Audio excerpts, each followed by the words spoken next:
Morning న్యూస్కు స్వాగతం. నేను మీ రాజు. ముందుగా హెడ్లైన్స్. కొత్త కోడలికి పసందైన విందు.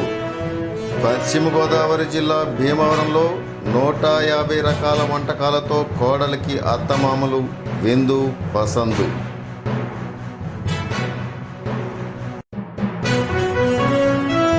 కేంద్ర రాష్ట్ర ప్రభుత్వాల వైఖరిని నిరసిస్తూ గోచిగుడలతో గిరిజనులు అర్ధనగ్న ప్రదర్శన. గిరిజన సంఘం ఆధ్వర్యాన పెదబైలులో కార్యక్రమం.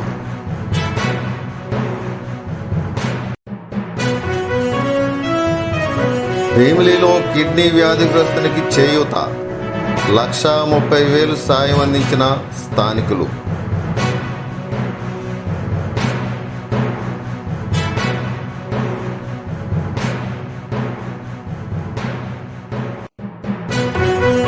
అంతర్వేదిలో సునామీని తలపించిన సాగర తీరం.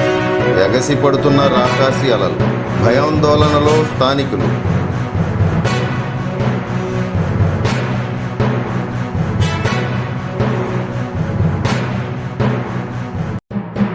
ఇక వివరాలు చూద్దాం. పుట్టింటి నుంచి మెట్టింటికి వచ్చిన కోడల్ని అదనపు కట్నం తేవాలంటూ ఇంట్లోకి రానివ్వని సంఘటన నర్సీపట్నం పెద్దబొడ్డేపల్లి గ్రామంలో చోటు చేసుకుంది. తన భర్తకు సచివాలయంలో ఉద్యోగం రావడం, ఆమెకు ఆడపిల్ల పుట్టడం తన కాపురానికి శాపంగా మారిందని బాధితురాలు పార్వతి చెబుతోంది. పెద్దబొడ్డేపల్లిలో గల బీసీ కాలనీలో నివాసం ఉంటున్న మచిన పార్వతి గత కొంతకాలంగా తనను భర్త అత్తమామలు పట్టించుకోవడం లేదని, అదనపు కట్నం కోసం వేధిస్తున్నారంటూ వాపోయింది. ఇంట్లోకి నానివ్వకపోవడంతో ఇంటి ముందు బైఠాయించింది బాధితురాలు పార్వతి. ఆదిత్య ఫ్రెండ్స్ షాప్ చూసుకుంటారు. పేరు వెంకటేశ్వరరావు. మా నాన్నగారు కూడా లేని ఒకతను, ఎవరూ లేరు.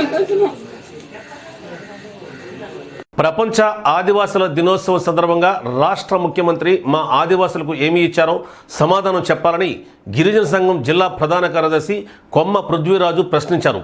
ఆదివాసుల బాధలను అర్థం చేసుకోవాలని కేంద్ర రాష్ట్ర ప్రభుత్వాల వైఖరిని నిరసిస్తూ గిరిజన సంఘం ఆధ్వర్యాన పెదబైలు మండలంలో అర్ధనగ్న నిరసన కార్యక్రమాన్ని నిర్వహించారు. ఈ కార్యక్రమాన్ని ఉద్దేశించి పృథ్వీరాజు మాట్లాడుతూ ప్రతి ఏడాది ప్రపంచ ఆదివాసుల దినోత్సవం రోజు అధికారులు, ప్రజాప్రతినిధులు ఆదివాసులను అందలం ఎక్కించే ఉపన్యాసాలతో సరిపెడుతున్నారని, అయితే ఈ విషయంలో తెలుగుదేశం, కాంగ్రెస్ పార్టీలకు వైఎస్ఆర్ కాంగ్రెస్ పార్టీకి పెద్ద తేడా ఏమీ లేదని విమర్శించారు.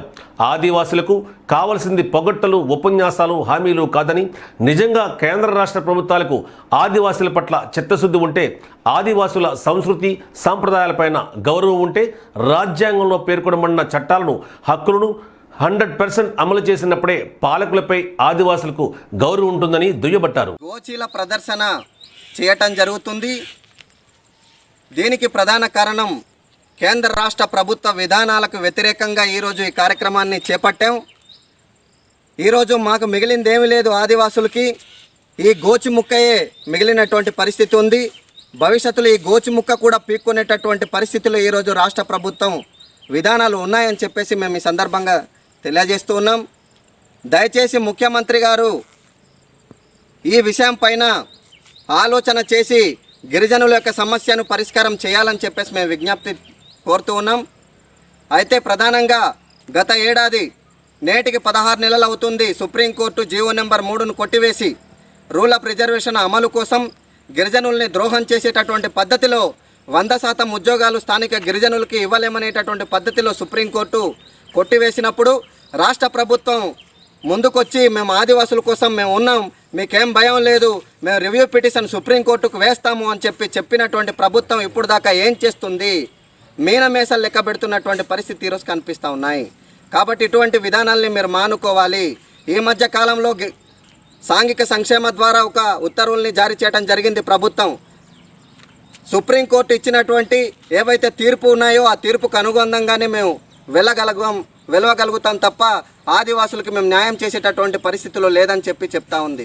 మరి ఈరోజు గిరిజనులు ఏ రకంగా బతకాలి? ఈరోజు ఉద్యోగాలు లేక గిరిజన నిరుద్యోగులందరూ కూడా గౌరవప్రదమైనటువంటి జీవితం అనేటటువంటి గడపకుండా తీవ్రమైనటువంటి ఇబ్బందులు పడుతూ ఉన్నారు. కాబట్టి ఈ సమస్యలు మరి రాష్ట్ర ప్రభుత్వానికి కానీ ముఖ్యమంత్రికి కానీ కనిపించట్లేదా అని మేము చెప్తా ఉన్నాం. ఈరోజు పుష్పశ్రీవాణి గారు ఉప ముఖ్యమంత్రి మరి ఆదివాసుల దినోత్సవం రోజు గిరిజనుల యొక్క సమస్యల కోసం చర్చించి మా సమస్యలు ఏవేవి పరిష్కారం చేశారో చెప్తారని చెప్పేసి మేము ఆశపడ్డాం. కానీ ఈరోజు వచ్చి దింసా వేసేసి ఈరోజు ఆర్భాటపు ఉపన్యాసాలు ఇచ్చేసి వెళ్ళిపోవటం జరిగింది. మాకు కావాల్సింది మీ ఉపన్యాసాలు కావు, మా పొగడతలు కావు. ఏ అధికారం ఎవరు వచ్చినా సరే గిరిజనులకి పొగిడే వాళ్ళే తప్ప గిరిజనుల యొక్క హక్కుల్ని కాపాడి హక్కుల్ని సంరక్షించి హక్కుల్ని అమలు చేసేటటువంటి వాళ్ళు మాత్రం లేరు. కాబట్టి రాష్ట్ర ప్రభుత్వం ఈ వైఎస్ఆర్ కాంగ్రెస్ పార్టీ అయినా సరే మా సమస్యల్ని పరిష్కారం చేస్తుందని 2 సార్లు కూడా ఆదివాసులందరికీ కూడా జగన్మోహన్ రెడ్డికి బ్రహ్మరథం పట్టినటువంటి పరిస్థితిని మాకంటే జగన్మోహన్ రెడ్డి గారికే తెలుసు. మరి మా యొక్క విశ్వాసాన్ని మా యొక్క నమ్మకాన్ని ఈరోజు గంగలో కలిపేటటువంటి ప్రయత్నం ఈరోజు జగన్మోహన్ రెడ్డి గారు చేస్తున్నారు. తాతల కాలం నుండి పంట పొలాలకు నీరందించే గెడ్డను అధికార పార్టీకి చెందిన కొంతమంది నాయకులు పూడ్చివేసి తమ స్వలాభం కోసం ఉపయోగించుకుంటున్నారని విశాఖ జిల్లా ఆనందపురం మండలం గండిగుండం ఉప సర్పంచ్ సతీష్ ఆరోపించారు. స్థానిక సర్వే నెంబర్ 32లో ఉన్న గెడ్డను కొంతమంది రైల్ వ్యాపారులు కబ్జా చేశారని తెలిపారు. కబ్జాకు గురైన గెడ్డ ద్వారా దిగువనున్న పంట పొలాలు నీరందిందని పేర్కొన్నారు. అధికారులు చర్యలు తీసుకుని గెడ్డను కాపాడాలని కోరారు.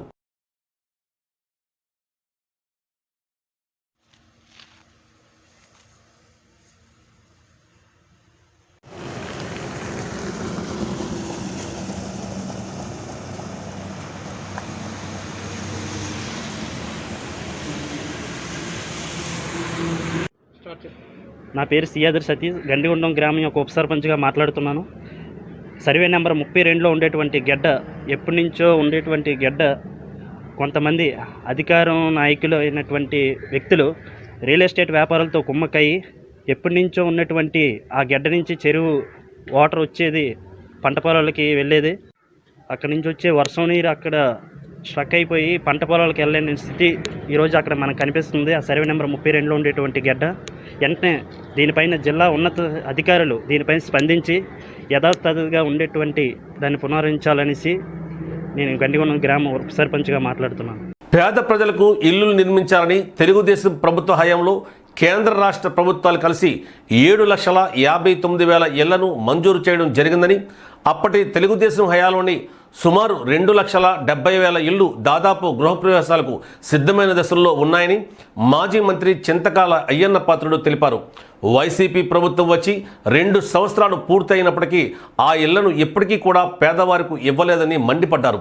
వీటిలో 4,96,000 గృహ నిర్మాణ పనుల్ని ఈ వైసీపీ ప్రభుత్వం వచ్చాక రద్దు చేసిందన్నారు. వెంటనే గృహప్రవేశానికి సిద్ధంగా ఉన్న ఇళ్లను పేదలకు అందజేయాలని డిమాండ్ చేశారు.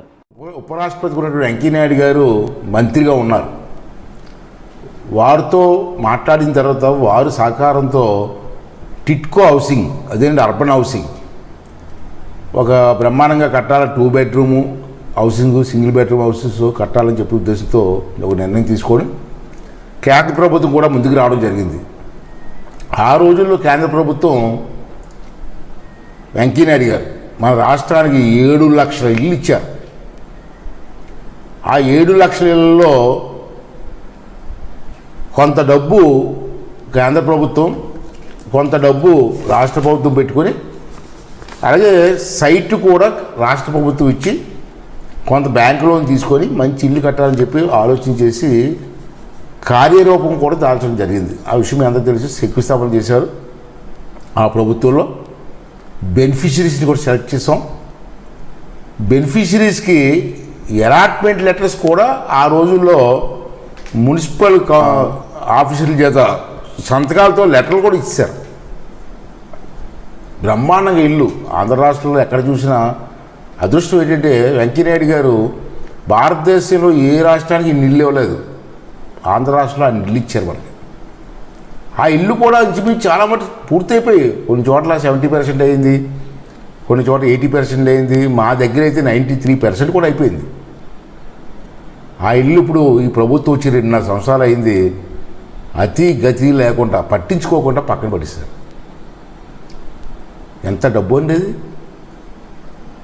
ఇంత డబ్బుతో కడుతున్న ఇల్లుని పేదవాళ్ళకి ఇవ్వకుండా 2.5 సంవత్సరాల నుంచి మరి మీ దిక్కుమాలిన ముఖ్యమంత్రి ఇంత అన్యాయం చేస్తూ ఉంటే ఎట్లాగండి నాకు అర్థం కాదు.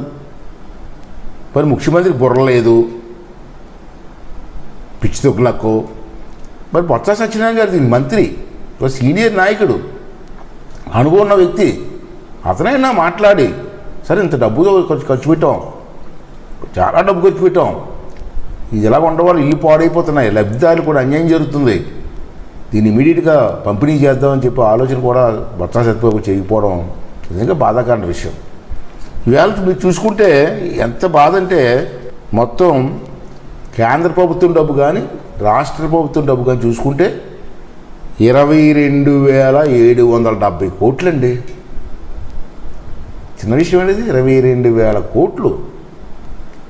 దాంట్లో కేంద్ర ప్రభుత్వం వాటా 11,385 కోట్లు, రాష్ట్ర ప్రభుత్వం వాటా 11,385 కోట్లు.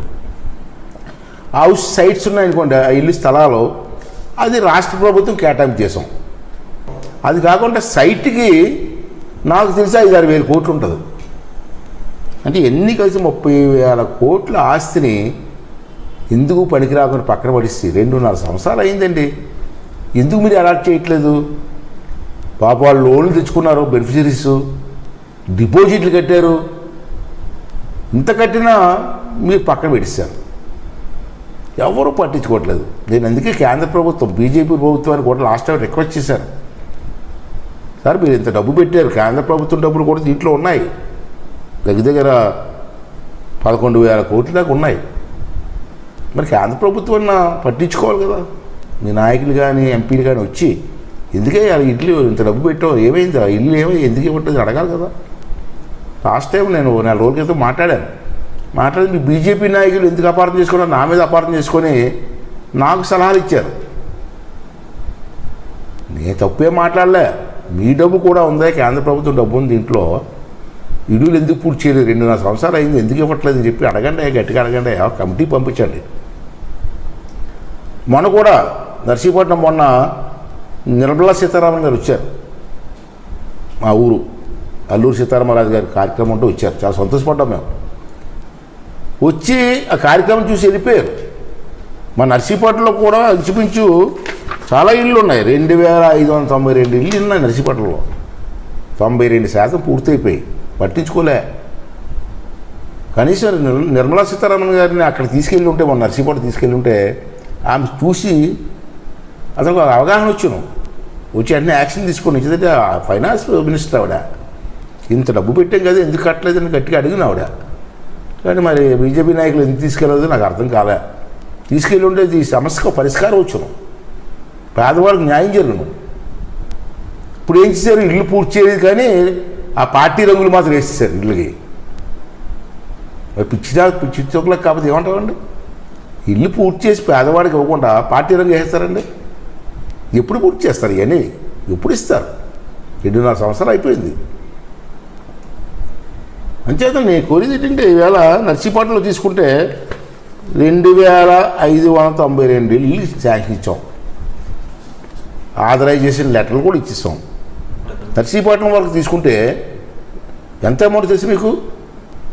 నర్సీపట్నంలో ఉన్న కట్టినటువంటి 2,592 ఇళ్ళకి ఈవేళ కేంద్ర ప్రభుత్వ వాటా 38,88,00,000. అదే రాష్ట్ర ప్రభుత్వ వాటా 38,88,00,000. మొత్తం రెండు కలిపితే 78,76,00,000. ఇది కాకుండా బ్యాంక్ లోను అంటే బెనిఫిషరీస్ లోన్ తీసుకున్నారు కదా, ఆ లోన్ 98 కోట్లు, లక్షలు కాదు కోట్లు. అది కాకుండా సైట్ ఇచ్చాం, మనం గవర్నమెంట్ సైట్ ఇచ్చాం, అది ఆంధ్ర మన స్టేట్ గవర్నమెంట్ సైటు. ఇవన్నీ కలిపితే ఒక నర్సీపట్నంలో ప్రాజెక్టు ఆ రోజు మేము ఇచ్చేసే ప్రాజెక్టు 300 కోట్లు. ఈ 300 కోట్లు ఖర్చు పెట్టి మంచి ఇల్లు కడితే మీరు ఇల్లు ఎందుకు ఇవ్వరండి? ఎందుకంటే దీంట్లో రాజకీయాలు, పేదవాళ్ళలో మీకు రాజకీయాలు ఎందుకండి? ఎంత డబ్బు అండి డబ్బు? ఎవడ ఎంత ప్రజల డబ్బు కదా? ఇంత దుర్వినియోగం జరుగుతూ ఉంటే, ఇంత నిర్లక్ష్యం జరుగుతుంటే మరి కేంద్ర ప్రభుత్వ తాలూకు అధికారులు కానీ, ఎంపీలు కానీ, మంత్రులు కానీ రాష్ట్ర ప్రభుత్వాన్ని గట్టిగా అడగవలసిన బాధ్యత ఉందని చెప్పి నేను అంటున్నాను. నేను అంతేగా నేను వేరే ఉద్దేశం, నేను ఏదో మీలో గొడవలు పెట్టాలనే ఉద్దేశం కాదు నాకు. ఆ పేదవాడికి అన్యాయం జరగకూడదు. ఒకసారి చూద్దాం, మళ్ళీ వెనక్కి వెళ్తే ఒకసారి వెళ్తే 2019 ఎలక్షన్, మొన్న ముందు ఎలక్షన్లో జగన్మోహన్ రెడ్డి వచ్చి పబ్లిక్ మీటింగ్లో ఏమన్నాడండి గుర్తుందా? ఈ వైసీపీ నాయకులకి అందరికి గుర్తుందా? జగన్మోహన్ రెడ్డి గుర్తుందా? మన నర్సీపట్నం ఎమ్మెల్యే ఈ గణేష్ గుర్తుందా? ఎన్ని అబద్ధాలు ఆడారండి మీటింగ్లో? మర్చిపోయి ఉంటారులే, నాకు తెలిసింది. అధికారం వచ్చింది కదా, అబద్ధాలు ఆడేశారు, ఓట్లు వేసుకున్నారు, అధికారం వచ్చింది, మర్చిపోయి ఉంటారు నాకు తెలిసింది. అంచేత ఒకసారి నర్సీపట్నం ఎమ్మెల్యే గణేష్ ఆ రోజు ఎన్నికల ప్రచారంలో మీ ముఖ్యమంత్రి జగన్ రెడ్డి గారు ఎంత సాగదీసి చెప్పాడయా, లోన్లు రద్దు చేస్తాను, లోన్లు రద్దు చేస్తాను. ఆ వీడియో మళ్ళీ ఒకసారి వేస్తాను, చూడొకసారి. రేపొద్దున ఎన్నికలు వస్తూ ఉన్నాయని చెప్పి ఈ ఫ్లాట్లలో కాస్తో కూస్తో ఏదన్నా ఇవ్వడానికి ప్రయత్నం చేస్తే ఆ ఫ్లాట్లు ఇచ్చేటప్పుడు మాత్రం ఎవరు కూడా వద్దు అనొద్దండి. ఆ ఫ్లాట్లు ఆయన ఇస్తే బంగారంగా తీసుకోండి. ఆ తర్వాత దేవుడు ఆశీర్వదించి మీ అందరి చల్లని దీవెనలతో రేపొద్దున మనందరి ప్రభుత్వం అధికారంలోకి వచ్చిన తర్వాత జగన్ అనే నేను మీ అందరితో ఇవాళ మాటిస్తా ఉన్నాను. ఆ ఫ్లాట్ల మీద ఏదైతే అప్పు ఉంటుందో నెల 3,000 రూపాయలు మీరు ఏదైతే 20 ఏళ్ల పాటు కడుతూ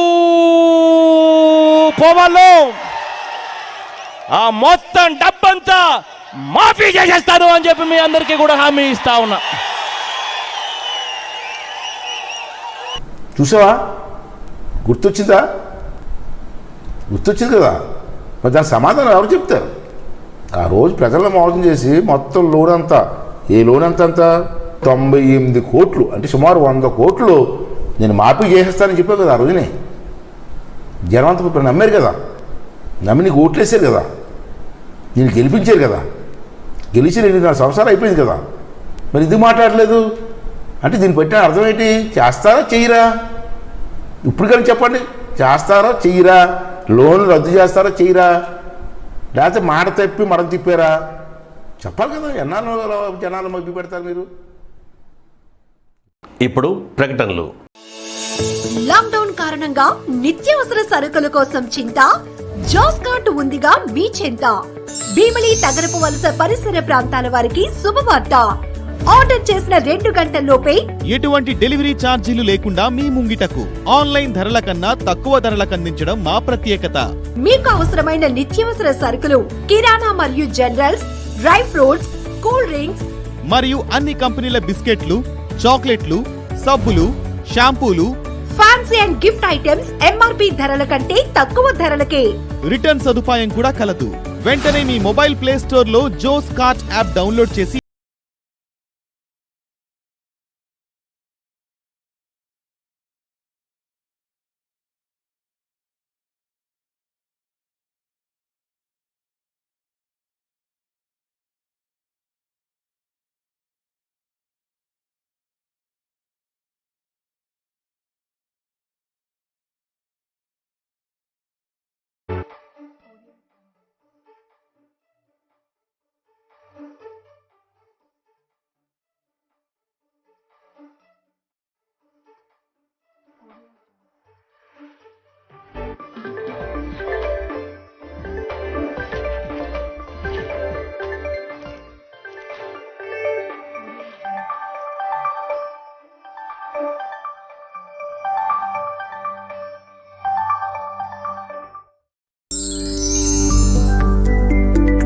Damayanti dental and health care centre మన తగరపు వలసలో మొట్టమొదటి డెంటల్ ఇంప్లాంటేషన్ సెంటర్ దమయంతి.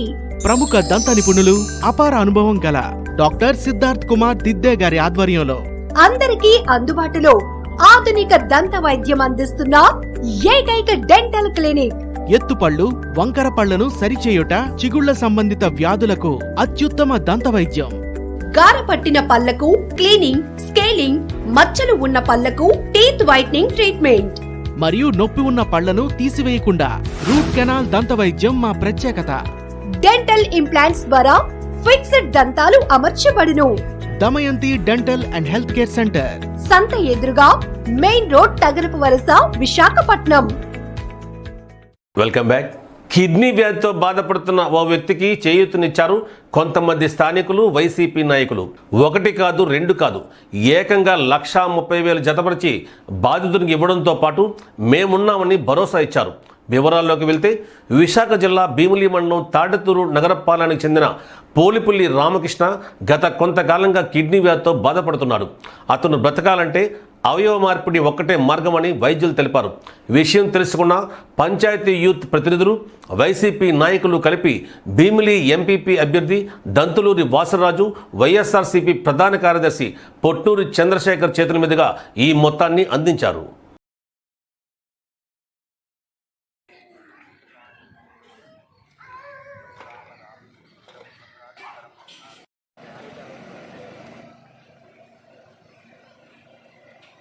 నమస్కారం అండి.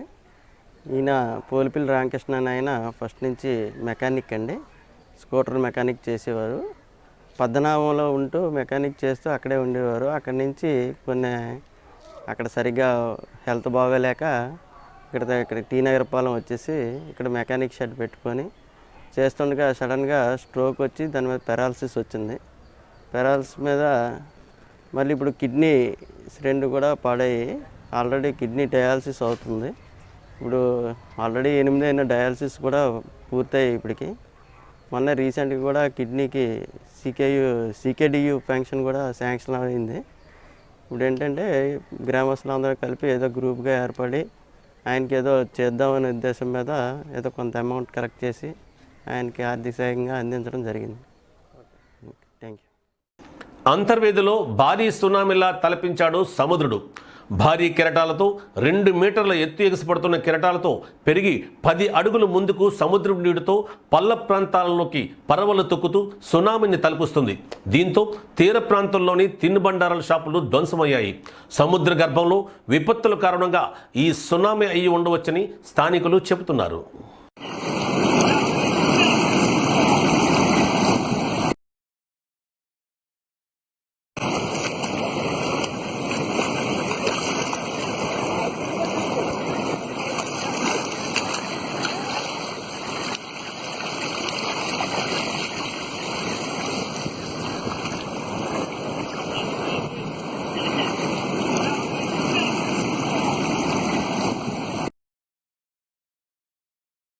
పశ్చిమ గోదావరి జిల్లా భీమవరం పట్టణం అంటేనే మర్యాదలకు, పసందైన విందులకు, తెలుగువారి వంటకాలకు పెట్టింది పేరు.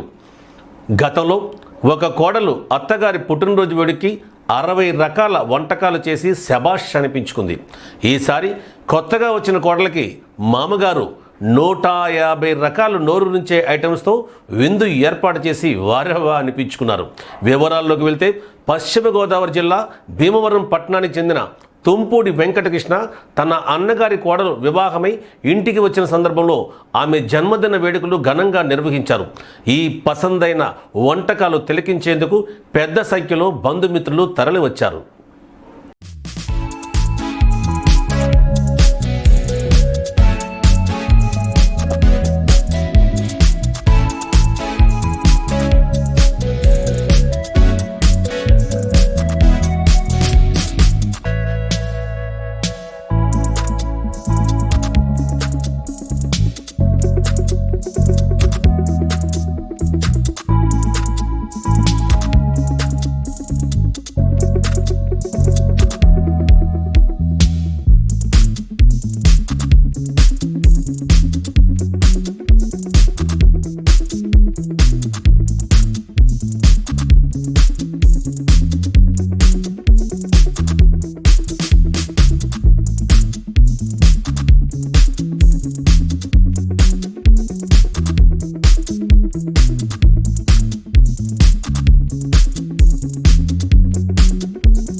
మండలంలో.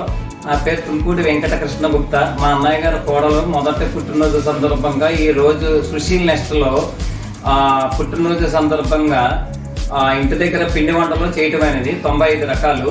అవి ఏంటనగా ఫ్రైడ్ రైస్, జీరా ఫ్రైడ్ రైస్, కొత్తిమీర ఫ్రైడ్ రైస్, మా బిర్యానీ, తర్వాత అరటికాయ బజ్జీ, బొంగమిర్చి, బెండకాయ మిర్చి, కాకరకాయ, బ్రెడ్ బజ్జీ, ద్రాక్ష, క్యారెట్, బీట్రూట్, తర్వాత కేసరి, సేమియా హల్వా, సేమియా ఉప్మా, అరిసెలు, సున్నుండలు, జీడిపప్పు పాకం, వేరుశనగ పాకం, వేరుశనగ పండ్లు, కోవా పిల్లలు, కోవా ఉండలు, కోవా కజ్జికాయ మొదలగు ఐటమ్స్తో బిస్కెట్ చాక్లెట్స్ మొదలుగా మొత్తం 150 రకాలు చేయటమే.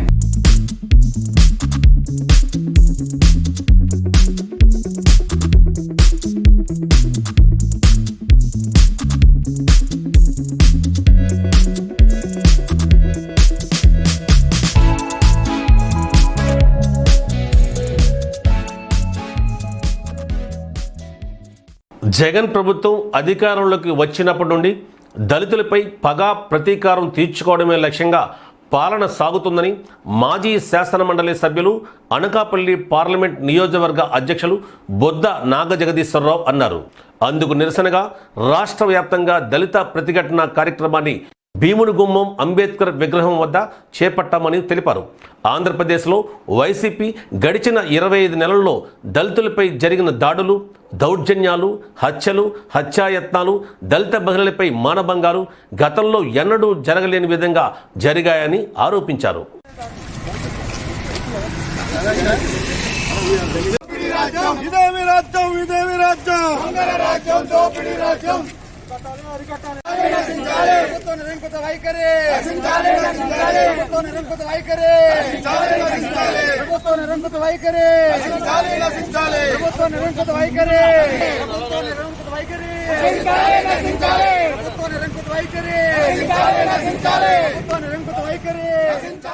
హెడ్లైన్స్ మరోసారి చూద్దాం.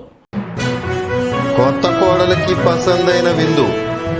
పశ్చిమ గోదావరి జిల్లా భీమవరంలో 150 రకాల వంటకాలతో కోడలికి అత్తమామలు విందు పసందు.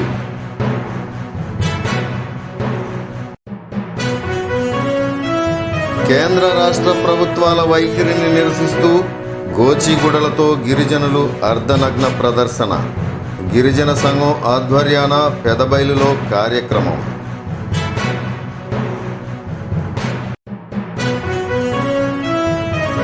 భీమిలిలో కిడ్నీ వ్యాధిగ్రస్తునికి చేయూత. 1,30,000 సాయం అందించిన స్థానికులు.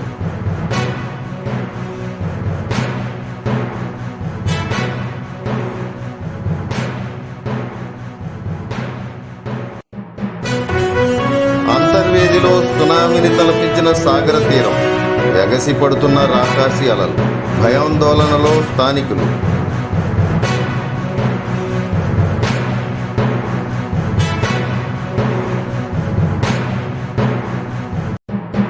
ఇవి ఇప్పటి వరకున్న న్యూస్ అప్డేట్స్.